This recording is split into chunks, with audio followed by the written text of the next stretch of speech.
नाशिक शहरात रस्त्यांवरील पडलेल्या खड्ड्यामुळे आतापर्यंत 6 ते 7 नागरिकांचा बळी गेलेला आहे। अनेकांचे अपघात होत आहे आणि याच खड्ड्यांच्या विरोधात आज नाशिक महापालिकेच्या मुख्यालयावरती खासदार संजय राऊत यांच्या नेतृत्वात मोर्चाचे आयोजन जे आहे ते करण्यात आलेले आहे। मात्र या मोर्चामध्ये आपण जर बघितलं तर प्रशासनासह सर्वसामान्य नाशिककरांचं लक्ष वेधून घेण्यासाठी यमराज जो आहे तो देखील मोर्चामध्ये सहभागी झाल्याचं पाहायला मिळतंय। आपल्यासोबत स्वतः यमराज आहे। आपण यमाच्या वेशभूषेमध्ये या मोर्चामध्ये सहभागी झालात।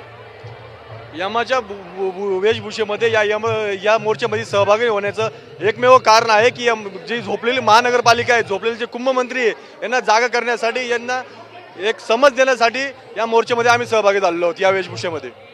आणखी आपल्यासोबत जिल्हा प्रमुख देखील आहेत।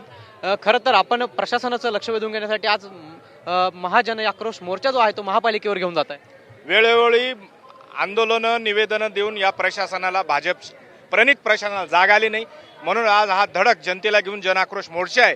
आणि भाजप रूपी यम यांनी 6 बळी घेतले, 200-250 लोक हॉस्पिटलमध्ये आहेत आणि म्हणून हा यम हा भाजप रूपी आहे का? भाजपच्या या डोक्यात आहे का? फक्त 35,000 कोटीचा भ्रष्टाचार करतायत। यांनी जर वेळेवर जाग घेऊन कामं केली नाही तर पुढच्या काळात महापौर, उपमहापौर, सभापती, सर्व नगरसेवक शिंदे आणि भाजपच्या यांच्या घरासमोर आम्ही आंदोलन करू। आपला यम म्हणतोय मुक्काम पोस्ट नाशिक। मग तुम्ही बघत असाल तर काल संध्याकाळी पण एक 14 वर्षीय लहान मुलाचा मृत्यू तिबेटन मार्केटजवळ झाला।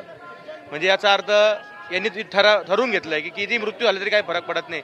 यांच्याकडे मृत्यूचा मानधन ठरलेलं आहे 5 लाख मृत्यूचे आणि जखमींना 50,000।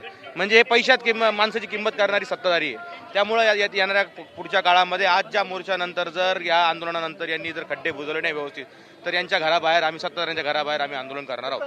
आपण बघितलं तर या ठिकाणी महानगर प्रमुखांकडून सत्ताधाऱ्यांच्या घराबाहेर आंदोलन करण्याचा इशारा देण्यात आलेला आहे। मात्र या मोर्चामध्ये हा यम जो आहे तो सगळ्यांचं लक्ष वेधून घेत असल्याचं आपल्याला पाहायला मिळतंय।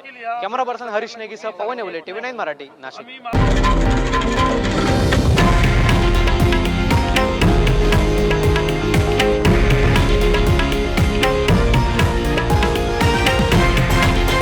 हे आहे देशातील नंबर 1 न्यूज नेटवर्क आणि आपण पाहत आहात TV9 मराठी, एकमेव।